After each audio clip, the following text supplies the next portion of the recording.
All right. Yeah, I think you have to accept it. Yeah. Okay. All right, Amanda, thank you so much for joining me on this new little segment that we're doing.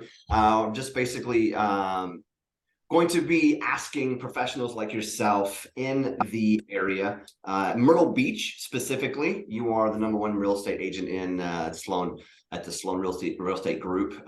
Killer agent. I personally used you, loved you, and we've done multiple deals together on many types of properties there in Myrtle Beach area, mostly condo hotels. But I'll just let I want you to introduce yourself, who you are, where you're from, all that good stuff, and so people know what's up.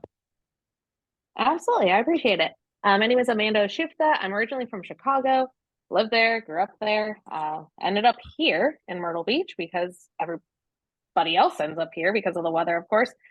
Did not want to be around snow anymore. So you come here and it is 30 degrees in the morning and 65 degrees in the afternoon. So that is what I wanted, and that is what everybody else wants. So that is why I'm here. Been here for 7 years. Nice. Okay. And so Myrtle Beach is primarily a vacation destination, right? Oh yeah. I'll let you tell me a little bit about I guess the demographics that you see in Myrtle Beach, what they're coming there to purchase and all that. Yeah, absolutely. It used to 100% be a vacation destination, and we had only 150, 200,000 primary residents here, which is absolutely insane to think about. And then we quickly grew to be about 1 million, 2 million people that live here primarily, which is like a very fast growth when you think about it that way. And that was only within like a 5 to 7 year span. And now we have a ton of investors that come here, and we are still the most affordable location for investors on the East Coast, just because we have always been the most affordable location on the East Coast as a beach location. Yeah, and that Bigger Pockets article that I sent you, I was like, man, this is kind of fitting. Myrtle Beach is kind of like a little hidden gem still, but it may not be if many more people find out about Myrtle Beach and the affordability of homes. Because I know in Charlotte, it's where I'm located. I mean, affordability is very difficult right now for properties, but in Myrtle Beach, it is kind of still a little hidden gem. So I know that we've worked together on a bunch of different condo hotels, and that is like when you talk to different people, you'll get different explanations of what a condo hotel is. But so because you live in Myrtle Beach and you see them day in and day out, and you've closed hundreds probably of investors in the Myrtle Beach area for condo hotels. So what is a condo hotel, and why is it different than like a regular single family or like a townhouse per se condo? Yeah, absolutely. So you would know best, and I always go to you for advice on this, and it changes every single day. But condo hotels used to only be the condos on the beach that had a check-in desk, and that was how we knew it forever. And then in the past, I would say about 3 years, it changed because so many properties allow short-term rentals. So if it has, I want to say somewhere around like 40%, 50% short-term rental ability, then it turns into a condo hotel. And then it kind of gets weary about like if it's warrantable, non-warrantable, all that fun stuff. So then you need us as realtors to be like, hey, no, you need this special kind of loan. And then we come to you and we're like, hey, you need Angelo. Right. Yeah, condo hotels are definitely they're rare. When it comes to lending, not many people lend on condo hotels. There's, I probably have about 5 or 6 investors that will touch condo hotels. They're great products because investors love them because they generate cash flow. So if you buy it right, and in my experience too, if you buy it right, when it comes to like, of course, the condo hotels there's HOA dues. Sometimes they're pretty costly, but it covers usually the utilities, the cable, like internet, the HOA pays for the flood insurance. So it may be a little bit on the pricey side, but it covers so much where really all you have to get when it comes to a condo hotel is usually like just an interior contents policy for the unit. So I would not shy away from condo hotels that have a high HOA because it pays for a lot, right? But of course, you got to do your numbers, and there's a lot of data out there that you can find, like AirDNA or Radboot, to kind of get some accurate information on, you know, the gross rental income, the occupancy rates, and things like that. So we were talking a little bit earlier about, you know, the demographics that purchase there. That you see a lot of retirees, a lot of second home clients, and people that, you know, I get it is a mixed bag with investors as well. Here and second here, too many. Okay, I'll cut that part out.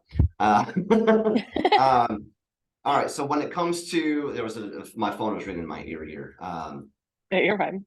So when it comes to the demographics, we have all types, right? You have retired people coming there, purchasing either all cash, or you mentioned a 1031 exchange. And a 1031 exchange is very beneficial. I'll kind of let you talk a little bit about that, how much, like how you see, how many people you see that kind of use that particular, you know, it's not a program per se, but it's a tax shelter for, Yeah. like, you see a lot of people using that, moving, I guess, from property to property.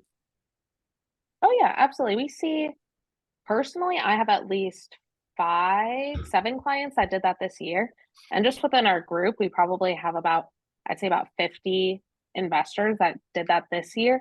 Specifically, by the end of the year, there's just like tax benefits for clients and investors that purchase properties, whether it's like a condo hotel, single family home, whatever it is, Right. just so they can be in a different tax bracket. But then 1031 exchanges in and of itself, like I have a client that is selling it's like a $1.9 million a multifamily up in the Boston area, and then they're going to do a 1031 exchange down here because they're making $180,000 on that one property.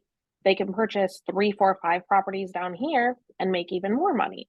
So it just makes sense for them to do a 1031 exchange, not have to pay the capital gains on that property, and then put it all into this property down here, or Yeah. several properties down here. That's incredible, and not many people know about 1031 exchanges, but you know, the affluent people, I'm sure, probably know about it. But 1031 exchange is a fantastic way to shelter your money, to avoid paying capital gains taxes. It's phenomenal, and so it's great to know that your firm has a lot of experience in doing that. So if anybody needs to purchase a property and use a 1031 exchange to shelter money to save on taxes, you can definitely talk to Amanda with Sloan. Her and her whole firm know all about that. So when it comes to, I know personally, because we worked on a bunch of deals together, you know, there's a lot of condos, there's a lot of townhouses, and then there's a lot of single families. What would you say is, well, let's talk about the timing to buy, right? You know, because it is big investment, and there's seasons. So I'll let you tell everybody about the seasons in Myrtle Beach, because you know them much better than I do. So let's talk about like high season, low season, or whatever. When is a good time to buy? When are you seeing investors offload properties, and when are you seeing them purchase properties? I'll kind of let you talk a little bit about that. Yeah, definitely. So every single year it changes, right? But we have relatively the same things that happen every year. So every single winter, people offload the most amount of condos. It's just what happens. You get into the slow season, you don't have people in your condos during the slow season, which is from usually end of October until around February. So then they get nervous. They realize they don't have anybody in there, and then they want to offload their property because they think that the world is ending. Totally fine. But then it's a really great time for buyers to buy those condos because you can get them at the best deal possible. If you buy that same exact condo during the winter, if you were to buy that during the summer, it'd be about $50,000 more. So your best time to purchase that as an investor would be during the winter versus the summer. For single family homes, for an investment property, honestly, they're going to be relatively the same. You might get like $20,000 difference. If you are looking to purchase any sort of investment property, I would stick to winter-ish time, like off season, just because if it is a short-term rental property, they will not have people in there during the winter, or as many people. So they're if it's on the market, they're looking to sell it. Looking to sell it. Yeah. Yeah. So they're definitely motivated sellers if they're putting their property on the market October, November, December. Yeah, because we, our property down there, we had our last booking checked out last was it last Sunday? Was it so? And yeah, there's no bookings for the rest of the year yet. So, but yeah, so it's kind of like a ghost town. But Myrtle Beach is definitely, in my opinion, there is a lot of things. I used to frequent Myrtle Beach when I was growing up, and I loved going to Myrtle Beach. It's because I'm from upstate New York. We used to go to Myrtle Beach all the time. And it changed. Myrtle Beach wasn't the greatest, right? In like Myrtle Beach wasn't the greatest, 10, 12 years ago, but it has really, when we kind of went down there, we're looking around like, man, it's really changed. It's a very, I think it's the #1 destination for Northeasterners when it comes to vacation destinations. So, and it was the entire state of New York is down here. Yes. Yeah. Yep. Yep. So yeah. So when it comes to Myrtle Beach, so basically the two takeaways on this is you definitely want to purchase, if you're looking to purchase an investment property, that's kind of what you specialize in, is investors. You do all of it, right? But I mean, I know you work with investors quite a bit. So in the off season is when investors should look into purchasing a property in the Myrtle Beach area because people are looking to offload them. Is there anything else that any notes that we should take away from Myrtle Beach? Is there anything new coming when it comes to developments in Myrtle Beach or anything like that's going to kind of keep bolstering the values up there? Yeah, absolutely. We have 2 new large condo buildings, oceanfront condo buildings on the south end, which is like Myrtle Beach South. And then we have one in Central Myrtle Beach. Then we have one in North Myrtle Beach. I think that's Margaritaville one. So all those are going to bring up the values of all the other ones, which Nice. The condos just in and of themselves are already like bringing up values as is. And then Atlantic Beach, which is a beach that has 0 properties on the beach itself, is supposed to get its first condo building, which is going to be insane. So I'm very excited for that. Yeah. And then there's just a ton of new multifamilies coming up, and there's just new buildings all over the place. There's supposed to be the new water park is supposed to be coming up for a very long time. It's like a surf park. And once that comes up, there's a new amphitheater. So we just have a lot of new stuff coming, and Myrtle Beach is not the same Myrtle Beach as it was even 5 years ago, 10 years ago. It is not the same. So people used to call us Dirty Myrtle, which we're not Dirty Myrtle anymore. We're a good Myrtle Beach, which is why we don't have 100,000 people living here anymore. It's closer to the 2 million mark. And people really want to move here and invest here and be here all the time and vacation here. And they love the experiences that we have now versus the old broken down Myrtle Beach that we have. We are like a growing, more populated area. So we always have new things coming up. And even like the old Inlet Square Mall that was abandoned for years and years and years. Somebody just bought that a couple days ago, and they're going to turn that into a whole new development. So we always have new stuff, and it's a great area. Yeah, that's awesome.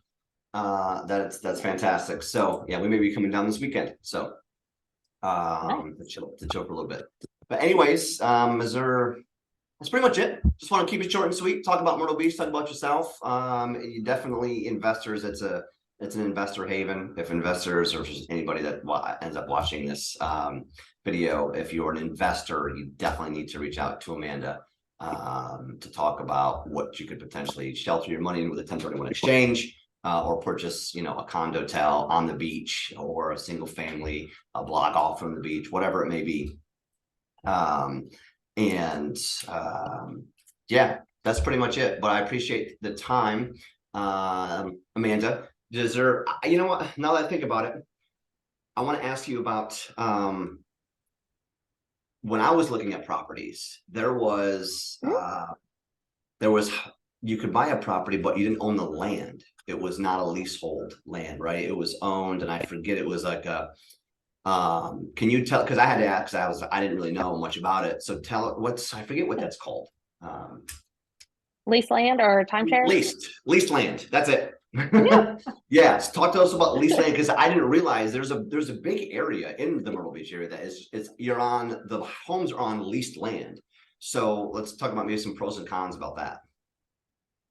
Yeah, so lease land is wonderful if you are not looking to pay an exorbitant amount of money for like a home itself, right? Let's say $120,000, $150,000 for a home.